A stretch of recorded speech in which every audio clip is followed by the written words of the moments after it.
لە 26 ڕێبەنداندا دەنگێک لە گەروی خەڵکی ڕاپەڕی و دڵپڕ لەخین بەرز بووە. پڕ بە هەموو کۆڵان و شەقامەکان هاواری کرد. ئەو دەنگە کۆمەڵە بوو. چرایەک لەسەر ئاویەر، نەکەڕۆز، شاهۆ، ئارێز، ناڵشکێنە و ئاربابا و وەنەوشە هەڵگیرسە. ئەو چرایە چرای ڕووناکی بەخشی کۆمەڵە بوو. ڕۆژی 26 ڕێبەندان تەنیا ڕۆژی ڕێزگرتن لە ناوێکی سازمانی یان ناوێکی حیزبی نییە، بەڵکو ڕێزگرتن لە هەموو ئەو بنەماڵە گیانبەخت کردوانە و ئەو بنەماڵە زیندانی سیاسی و تاوا خودی زیندانیانی سیاسیە کە لەم ساڵانەی ڕابردوودا بە خۆڕاگری و وەفاداری خۆیان بێمە نیشاندا کە چۆن لەسەر ئەم ڕێبازە بمێنینەوە. ڕێزگرتنە لە هەموو ئەم بزوتنەوە شۆڕژگێڕانەی کوردستان کە بزوتنەوەیەکی چەپ و کۆمۆنیستیە. بەڵێ 26 ڕێبەندان ڕۆژی کۆمەڵە بەڕێوەیە. ئازیزان سڵاوتان لێبێت. ئەمڕۆژ بە بەشێکی تر لە ڕپۆرتاژێک کە لەگەڵ هاوڕێ زانا سەعیدزادە تەهیە کراوە بەشێکی ترتان پێشکەش دەکەین کە پێکهاتووە لە هاوڕێیانی شاخ و توێژێکشمان هەیە لەگەڵ هاوڕێ سەعید ئەمانی ئەندامی کومیتەی ناوەندی کۆمەڵە. با بچین ئەم ڕپۆرتاژە ببینین و دێنەوە خزمەتە.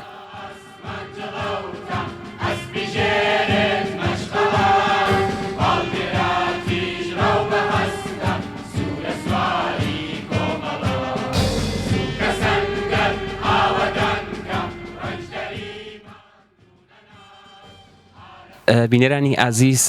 ئێستاش لە شوێنێکی دیکە لە لای ئەم چەند هاوڕێیان یەکێک لە هاوڕێیان دەنگێکی زۆر خۆشی هەیە کە پێما بێ سرودێک کە ئامادەی کردووە بە بیبیستین و پێشکەش بە بۆی خۆشەویستی دەکات. هاوڕێ فەریاد فەرموو. لە قەندیلی سەر بەرزەوە وەڵامت بۆ دەنێرمەوە و لە قەندیلی سەر بەرزەوە وەڵامت بۆ دەنێرمەوە و شەهید بوونمان شانازیە و هاوڕێ ڕەنگە نەتبینمەوە. شەهید بوونمان شانازیە و هاوڕێ ڕەنگە نەتبینمەوە. هێزی پێشمەرگە نابەزێ هەموو شۆڕێش گێڕێنە و ڕۆ. هێزی پێشمەرگە نابەزێ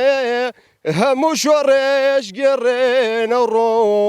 شەهید بوونمان شانازیە و دایکان بۆمان نەکەن ڕۆڕۆی. شەهید بوونمان شانازیە و دایکان بۆمان نەکەن ڕۆڕۆ. هەروە لەلایەن خۆمە و ڕۆژی 26 ڕێبەندان ڕۆژی ئاشکرابوونی 9 ساڵ و 9 ماخەبادی نهێنی کۆمەڵە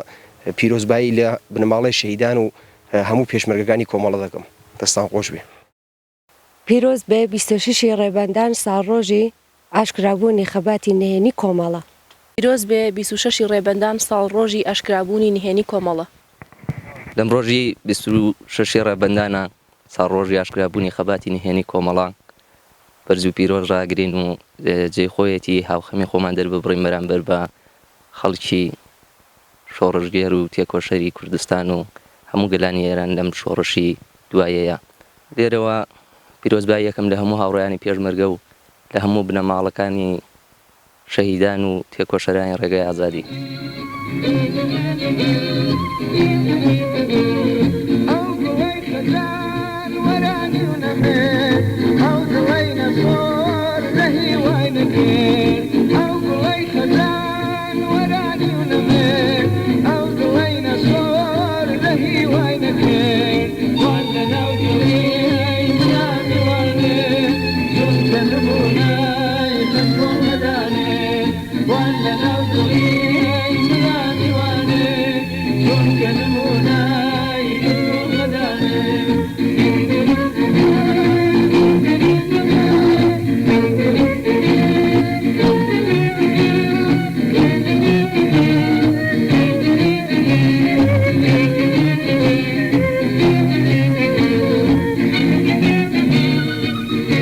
بەڵێ بینەرانی ئازیز هەر ئێستاش هاتوینێتە خزمەت هاوڕێیانی پێشمەرگەمان کە لە شاخن پێمان باش بوانیش لەو ڕێپۆرتاژەدا هەبن ئەگەر قسەیەکیان هەیە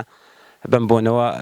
پێشکەش بێ ئێوەشی بکەن. ئێستاش لە خزمەت هاوڕێ ئاکام داین هاوڕێ ئاکام ئاگادارن کە نزیک دەمینەوە لە 26 ڕەبەدان ساڵ ڕۆژی ئاشکرابوونی خەباتی نهێنی کۆمەڵە. ئەگەر قسەیەکتان هەیە ڕووبە خەڵکی کوردستان و ڕووبە بینەرانمان بفەرمون. سڵاو کاگە میرۆکاتت باش. ئێمە بەبوونی خۆ بە نوێی خۆمانەوە پیرۆزبایەکی گەرم و گوڕ لە تەواو خەڵکی کوردستان و ئێران دەکەین بە تایبەت زیندانی سیاسیەکان بە تایبەت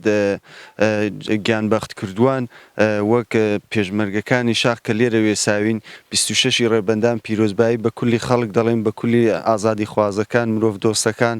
چینی چەساوەکان و تەبەقەی کرێکار و سەرجەم کۆمەڵایەتی و کۆمەلگا و چینەکانی ئێراندا. منیش بە نۆبەتی خۆم 26 ڕەبەندان ڕۆژی ئاشکرابوونی خەباتی نهێنی کۆمەڵە پیرۆزبایی دەڵێم بە هەموو پێشمەرگەکان و بە هەموو ئازادی خوازەکان و بە هەموو خەڵکی کوردستان و زیندانە سیاسیەکان پیرۆز بێت. 26 ڕێبەندان ڕۆژی پێشمەرگە پیرۆزبایەکەم لە هەر هەموو پێشمەرگەکان پیرۆز بە 26 ڕێبەندان ڕۆژی عەلەنیبوونی خەباتی نهێنی کۆمەڵە. پیرۆزبایی یەکەم لە تەرەف خۆمەوە بە تواو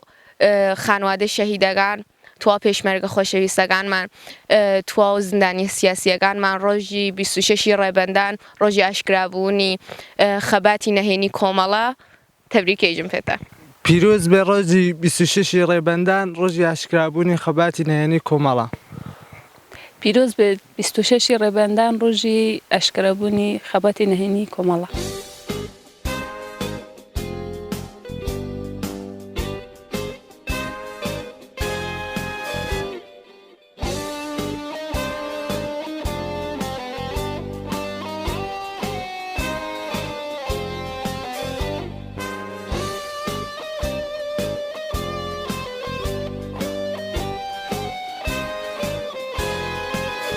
بەڵێ بینەرانی ئازیز ئێستاش لە خزمەت هاوڕێ سەعید ئەمانی ئەندامی کومیتەی ناوەندی کۆمەڵە داین و پێمان خۆشە کە قسە و باسی ئەویش بیستین. هاوڕێ سەعید ئەم کاتت باش خۆت ئاگاداری کە بەرەوپیری 26 ڕێبەندان ساڵ ڕۆژی ئاشکرابوونی خەباتی نەهێنی کۆمەڵەوە دەچین. پێم خۆشە بگەڕینەوە بۆ ساڵانی ڕابردوو پرسیارێک لێ بکەم. دیارە کۆمەڵە لە ڕۆژی گیانبەختکردنی کە حەمە حوسێن کەریمی خەباتی نەهێنی خۆی ئاشکرا کرد و چووە قۆناغێکی نوێی خەبات و هەڵسوڕانەوە. هۆکاری سەرەکی ئەوەی کە لە دوای 9 ساڵ و 9 مانگ فعالیەت و هەڵسوڕانی نەهێنی کە ئەم ڕفیقانی ئێمە بوویان هۆکارە سەرەکیەکەی چی بوو کە لەم ڕۆژەدا ئاشکرابوونی خۆی ڕاگەاند؟ وێڕای سڵاو بۆ ئێوە بۆ بینەرانی خۆشەویستی تەلەڤیزیۆنی کۆمەڵەوە پیرۆزباییکردن بە بۆنەی ڕۆژی 26 ڕێبەندان ساڵ ڕۆژی ئاشکرابوونی فعالیەتی عەلەنی کۆمەڵە. هەروە خۆت ئاماژت پێکرد کۆمەڵە بەر لەوەی کە لە ڕۆژی شەهیدبوونی یا گیانبەختکردنی هاوڕێ حەمە حوسێنی کەریمی فعالیەتی خۆی ئاشکرا بکات حدودی 9 ساڵ پێشتر خەریکی کار و فعالیەتی نەهێنی بووە لە عەرسە جۆرا و جۆرەکاندا. کۆمەڵە ڕێکخراوێک بوو کە لەسەر دەستی کۆمەڵێک لە ڕووناک بیران و بە تایبەتی ئەو خوێندکارانی کە لە زانکۆ جۆرا و جۆرەکانی ئێراندا سەرگەرمی خوێندن بوون و هەر لەوێش لەگەڵ ئەدەبیاتی مارکسیستی و خەباتی سیاسی ئەو سەردەم ئاشنا بوون و لەگەڵ کەسانێک کە لە کاری سیاسیان دەکرد ئاشنا بوون. ئەمانە کۆمەڵێک بوون کە یەکتریان بینیەوە و پێکەوە ڕێکخراوێکیان دامەزران بەبێ ئەوەی کە نێوێکی تایبەتی بۆ دیاریکەن وە ڕای بگەێنن پێکەوە فعالیەتیان کرد. ئەوە بوو لە ماوەی ئەو 9 ساڵەدا چەندین جار تووشی کێشە هاتن لەلایەن ساواکەوە تێدادێکی بەرچاو لە هەڵسوڕاوانی سەرەکی ئەم ڕێکخراوەیە ئەم کۆمەڵە کەسە کە پێکەوە کاریان دەکرد کەوتنە زیندانەوە بەڵام هەمویان ئینسانهایەکی خۆڕاگر ئینسانهایەکی نهێنی پارێزیان لێ دەرچووە بوو بە باعیسی ئەوەی کە بە تەواوی نەتوانێت زەربەکانی ساواک نەتوانێت ئەم ڕێکخراوە یا ئەم کۆمەڵە کەسێک لە دەوری یەک خەریکی و فعالیەتی سیاسی بوون لێک هەڵوەشێنێ. ئەم کەسانە بە شێوەی نهێنی کاریان دەکرد بەڵام ئێستا کە دوای ئێمە چاو لە مێژوو دەکەین و چاوێک دەخشێنینەوە بە کار و فعالیەتیاندا لە هەموو عەرسەکاندا حوزوریان بووە. لە کارخانەکاندا کاریان کردووە لەگەڵ خەڵکی جوتیار و هەژار لە ئاوایەکاندا کاریان کردووە لیان نزیک بوونەتەوە متمانیان بەدەستێناون ینی وەختێک دانیشتجوو بوون فەرسکەنە و کەسانێکە لە بەشی بێهداشت و بەشی پزیشکیدا کاریان کردووە لەگەڵ خەڵکی خزمەتیان بە خەڵک کردووە و هەموو ئەوانە بووەتە سەرمایەیەک لە دوا ڕۆژدا کە خۆیان عەلێنی دەکەن دەبێتە سەرمایە بۆ کۆمەڵە چۆن دەبێتە سەرمایە ئەم کەسانە دیارە مەجای ئەویان نەبووە کە بێنن لەگەڵ هەموو ئەو ئەفرادی ئەو کەسانەی کە لە دوای ئاشکرابوونی فعالیەتی کۆمەڵە فعالیەتی نهێنی کۆمەڵە لە دەوری ئەم جەریانە کۆ دەبنەوە کاریان کردبێت و ئەدەبیاتی مارکسیستیان پێ ئاشنا کردبێتن لەبارەی بەرنامەکانیانەوە قسەیان بۆ کردبێتن بەڵام وەکو شەخسیەت ناسرا بوون یعنی هەر لە جنوبی کوردستانەوە هەتا شمال و بەتایبەتیش لە ئاستی ئێراندا لە جنوبی ئێران لە کارخانەکاندا هەموو وەختێک ئاشکرا بوو کە کۆمەڵە کێوە کۆمەڵە وەختێک کە ئێعلامی ینی موجودیەتی فعالیەتی ئاشکرای کرد ئەو کەسانەی کە دەرکەوتن معلوم بوون هەر ئەو کەسانن کە خۆشەویستی خەڵکن لە نێو خەڵکدا کاریان کردووە متمانەی خەڵکیان بەدەستێناوە و ئەمە بووە باعیسەوەی کە لە ماوەیەکی کووردا کۆمەڵە بتوانێت ببێتە جەریانێکی کۆمەڵایەتی بەرچاو کە تەنانەت شان لە شانی حیزبێک کە بە چەندەیە سابقەی خەبات و فعالیت لە ئاستی کوردستاندا شان لە شانی ئەو بداوە عەرسەی پێتەنگ کات و هەمووشمان بینیمان کە لە داهاتوویەکی نزیکدا بوو بە ڕێبەری باڵی چەپی بزوتنەوەی شۆڕژێرانەی خەڵکی کوردستان و جێگای هومێد و هیوای کرێکاران و زەحمەتکێشان لە ئاستی کوردستان و بەتایبەتیش تەنانەت لە ئاستی ئێرانیشدا. بەڵێ هاورە سەید خۆتان ئاماژتان پێدا لە ماوەیەکی کووردا کۆمەڵە توانی زۆر زوو جەماوەری بێتەوە بەڵام شتێک کە زۆر گرنگ بوو دیارە لایانی سیاسی دیکەش لێ بوون چ لە کوردستانیشدا چە بڵین بە تایبەت ئێرانی تریش کارێکی گەورەی کە کۆمەڵە کردی بواریدا کە ژنان بێنەتە ناو ڕێزی خەباتی پێشمەرگانەوە و لەوێدا ژنان توانیمان شان بە شانی پیاوان خەبات بکەن چۆن بوو ئەگەر دەکرێت لەسەرەوە باس بکەن ئایا بەربەست هەبوو دوایەوە دەور و نەخشی ژنانتان چۆن دی ئێمە دەزانین کۆمەڵە هەر ئەساسەن جەریانێکی سونەتشکێن بووە یعنی هەر لە سەرەتای ئاشکرابوونی چالاکیەکانی کۆمەڵە وەکو ڕەوتێکی کە بە پێچەوانەی ئاداب و ڕسومی باو یا فەرزکەین شێوەی کلاسیکی فعالیەتی ئەحزابی پێشووتر ئەو بە شێوەیەکی دیکە ڕۆی سونەتەکانیشکان تابۆکانیشکان و هەموو ئەو دابوونەریتە کۆنە کۆمەڵایەتیانەی ژێر پێ ناکە پێشتر لە کۆمەلگادا جێگیر ببوون بۆیە هێنانە مەیدانی ژنان یەکێک لەو کارانە بوو کە کۆمەڵە کردی دەنا ئەگەر مەسەن ئێستا ئێمە چاو لێ بکەین کۆمەڵە جەریانێک بوو کە وەکو پشتیوانی کرێکاران و زەحمەتکێشان زاهیر بوو کۆمەڵە جەریانێک بوو کە پشتیوانی لە جوتیاران و وەرزێران کرد لە ئاواییەکان بە دژی دەرەبەگ و ئاغاکان کۆمەڵە جەریانێک بوو کە زەوی دابەش کرد بەسەر خەڵکدا کۆمەڵە جەریانێک بوو کە بوو بە پشتی بوو بە جێگای متمانە و هیوا و هومێدی خەڵکی کرێکار و زەحمەتکێش لە کوردستاندا و بەتایبەتیش ژنان کە لە کۆمەلگایەکی دواکەوتوی وەکو کۆمەلگای کوردستاندا دوولایەنە زوڵمیان لێ دەکرا وەختێک ئەم جەریانەیان دی لە دەوری کۆبوونەوە و هەڵسوڕانی ئەو کەسانەی کە وەکو کەسە سەرەکیەکانی کۆمەڵە لە کۆمەلگای کوردستاندا فعالیەتیان دەکرد ئەمە بووە باعیسەوەی کە جەماعەتێکی بەرچاو لە ژنان لە دەوری کۆمەڵە کۆبنەوە و کۆمەڵە بەو نەتیجە گەیشتکە ئەمانیش دەبێت وەکو کوڕەکان وەکو پیاوەکان لە ڕیزی هێزی پێشمەرگی کۆمەڵەدا سازمان بدرێن و ئەوە بوو ئێستا ئەمە پێشتر بووە ژنان لە خەباتی یا بزوتنەوە جۆرا و جۆرەکانی کوردستان لە هەر پارچەکانی کوردستان حزوریان بووە بەڵام حزورەکان ئەوە نەبووە کە بڵێن وەکو بە شێوەیەکی بە کۆمەڵ و ڕێکخراو لە ڕیزی پێشمەرگەدا بوونیان هەبوو بێت ڕەنگە لە بەشی بێداشت و دەرمان کاریان کردێن ڕەنگە لە بەشی خزمەتکردن و خەزالێنان و تدارکاتدا حزوریان بوو بێت بەڵام بە شێوەیەکی جەماوەری و بە کۆمەڵ چەکدار بکرێن و بێنە نێو ڕیزی هێزی پێشمەرگەوە ئەمە کارێک بوو کە کۆمەڵە کردی دیارە هەر ئەو دەمیش دەکرا پێشتریش وەکو ئێستا ئەو کەسانێک کە لەو سەردەمدا بڕیاریان داوە ئەم تابۆیە بشکێنن دەڵێن دەکرا پێشتریش بکرێن بەڵام هەر لە نێو خودی کۆمەڵەشدا بە خاتریەوەی کە لە کۆمەلگایەکی دواکەوتوودا بوون بڕێک محافزەکارانە جوڵاونێتەوە بەڵام بلاخەرە لە ڕەوتی خەباتی خواندا بەو نەتیجە دەکەن کە دەبێت ئەم تابووە بشکێن و ژنان بەم شێوەیە ڕێک بخەن لە ڕیزەکانی خۆیاندا ئەوەیە کە پێشوازیەکی گەرمی لێ دەکرێت ژنانێکی زیاتر کسانێکی زیاتر بە ریزی هێزی پێشمەرگەی کۆمەڵە پەیوەست دەبن و ئێستاژێ من نەتیجەکەی دەبینین کە وەختێک تۆ چاو لێ دەکەی لە ڕەوتی فعالیەتی 40 ساڵەی یا چواردەی ڕابردووی کۆمەڵەدا کە بە شێوەی عەلەنی لە کۆمەلگای کوردستان و لە بزوتنەوەی کوردستاندا حوزوری بووە ینی هێزێکی بەرچاو لە ژنان و کچان هاتوونەتە نێو ئەم ڕێکخراوەوە و ئەمە خۆی تایبەتمەندیەکی بەخشی بە بزوتنەوەی شۆڕژێران لە کوردستان و بە تەنانەت بە کۆمەلگای کوردستان هەر ئەوەشێک ئێستا ئەمە دەبینین بزوتنەوەیەکی سەراسەری لە ئاستی کوردستان و ئێراندا کەوتۆتە ڕێ کە پێشەنگایەتەکەی بە ژنانە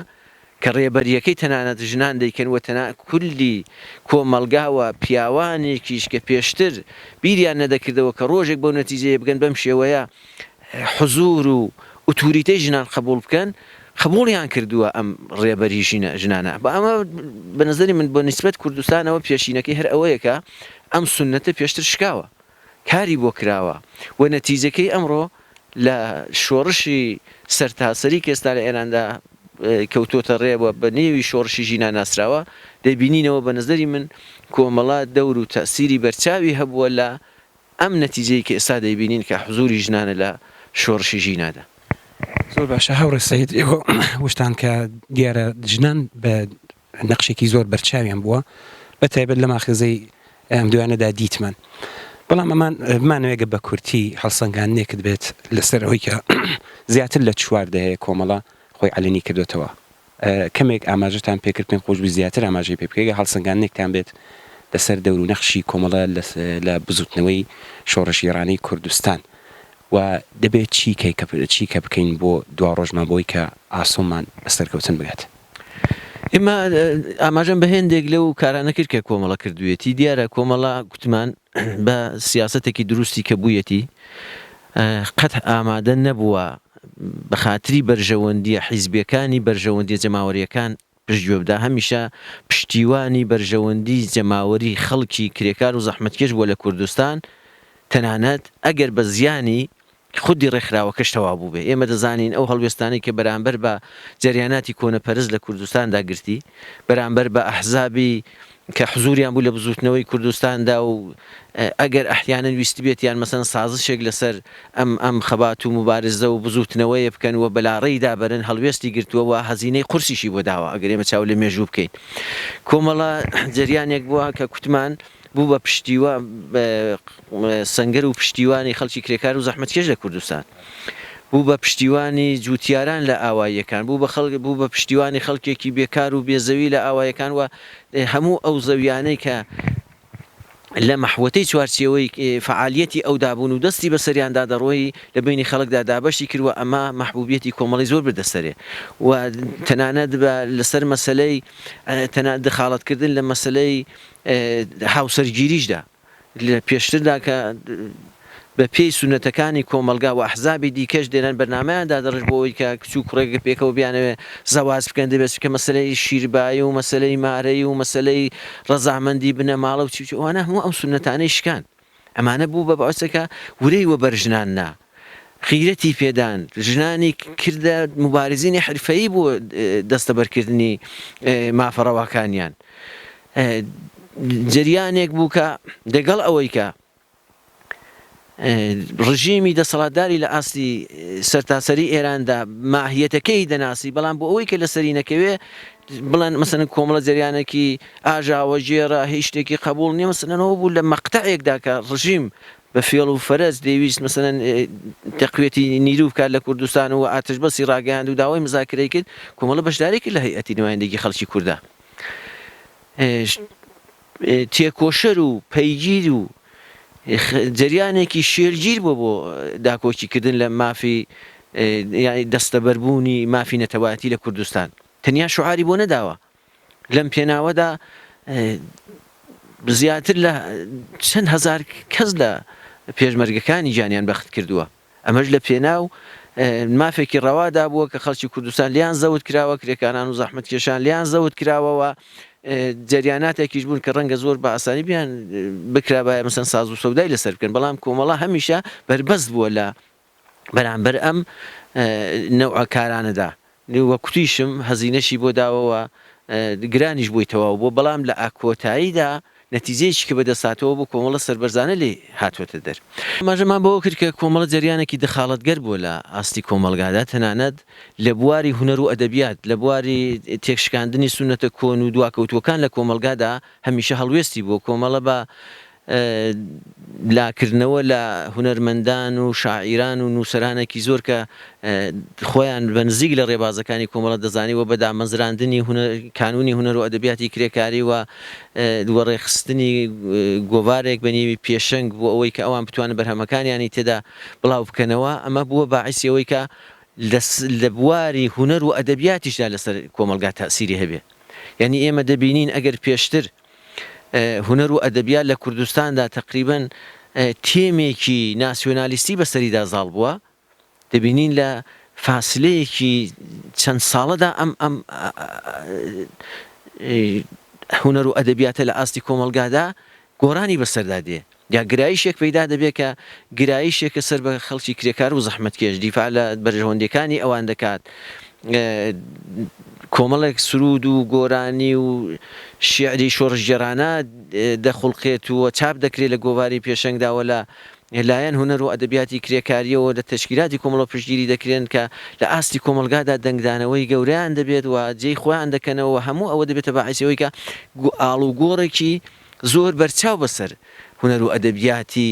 چەقبەستوو لە کۆمەلگای کوردستاندا بەدیدێنێ ئەمە هەموو دەسەر دەستی کۆمەڵە کراوە گە جریانێکی وەکو کۆمەڵە لە ئارادانە بوو بایەت ئەم کەسانە ڕەنگە مەجای ئەوان بۆ نەڕەخسابایە کە بێنن سونەتشکێنی بکەن و بەرهەمی ئەمڕۆیی و تایبەت بە سەردەمەکەی خۆیان بخڵقێنن کە ئێمە ئەگەر مەجال هەبێت دەتوانین ئاماژە بە زۆر کەس بکەین کە لەو عەرسەیەدا فعالیەتیان کردووە بۆیە کۆمەڵە لە ئەساسدا جریانێک بووە کە کاریگەری زۆر بەرچاوی لەسەر بزوتنەوە شۆڕژگەرانەی کوردستان بووە دەژڵین کە ئێستا ئێمە نەتیجەکەی لە هەموو بوارەکانەوە لەسەر ئەم شۆڕشە و ئەم ئاخیزە جەماوەرەی کە ئێستا کەوتوتۆڕە لە ئاستی ئێراندا دەبینین و بە تایبەتیش لە بواری حزوری ژنان لە بواری حزوری هونەرمەندان و نووسەران و شاعیرانێکی پێشڕە و پێشکەوتوو کە ئەمڕۆکە هەموو دەزانین کە بە پێچەوانەی ڕەوتە باوەکان خەریکن فعالیت دەکەنەوە لە ئاستی کۆمەلگادا حزوریان هەیە هاوڕە سەید لە کۆتاییدا ئەگەر بتانوێ ئاماژەیەک بکەن بە قسەیەک یا شتێک چون نزیک دەبینەوە بە 26 ڕێبەندان ئەگەر زانی شتێک کە ئاماژەت پێ نەکرد بفەرموو من دوێڕایەوەی کە جارێکی دیکە پیرۆزبایی خۆم ئاراستەی هەموو ئەندامانی کۆمەڵە لایەنگرانی کۆمەڵە خەڵکی کرێکار و زەحمەتکێش و هەموو ئەو کەسانەی کە دڵیان بەو ڕەوتە خۆشە دەکەم هیواداریشم کە شێلگیرانەتر لە ڕابردوو فعالیت بکەین حزورمان هەمێ لەم بزوتنەوەیەدا بتوانین بە سەرکەوتنی بگەێنین بتووە بە تایبەتیش ئەمن پێم وایە بە بەهێزکردنی کۆمەڵە بە پتەوکردنی ڕیزەکانی کۆمەڵە و لێک هەڵپیەکانی خەباتمان لەگەڵ خەباتێکی پێشڕەوانە و پێشکەوتوو کە ئێستا لە شۆڕشی ژینادا لە ئاستی کۆمەلگادا لە جەریاندایە دەتوانین زەمانەتی دەستکەوتەکانمان بکەین لە سبەی ڕۆژی سەرکەوتنی شۆڕشدا لە سبەی ڕۆژی دوای ڕووخانی کۆماری ئیسلامیدا بۆ ئەوەی کە وەکو ساڵی 57 جارێکی دیکە دەستکەوتەکانمان کە هەزینەیەکی زۆری لە پێدادراوە لە ماوەی چواردەیی ڕابردوودا و بە تایبەتیش ئەلم 4-5 مانگەی ڕابردوودا بە هەدەر نەچێت و ڕنج بە خەسار نەبین و کەسانێکی دیکە نەیەن سواری شەپۆلی ئەم شۆڕشە بن بەڵکە خۆمان دەستکەوتەکانی بچینەوە زۆر سپاس بە هیوای سەرکەوتن سپاس بۆ هاوڕێ سعید ئەمانی ئەندامی کمیتەی ناوەندی کۆمەڵە زۆر سپاس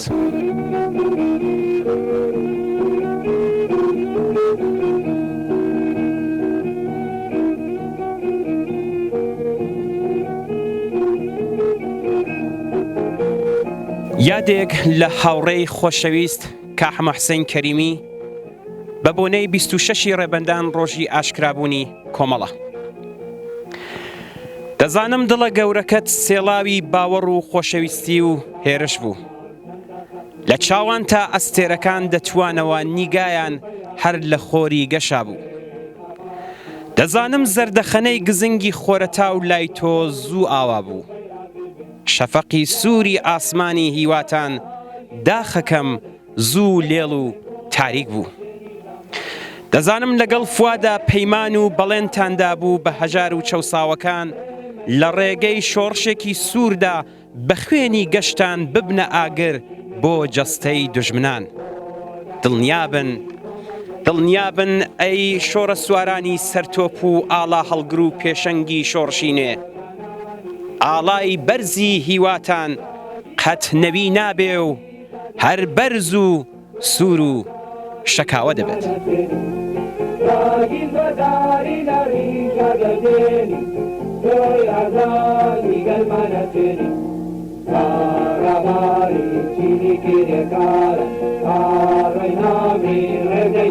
Para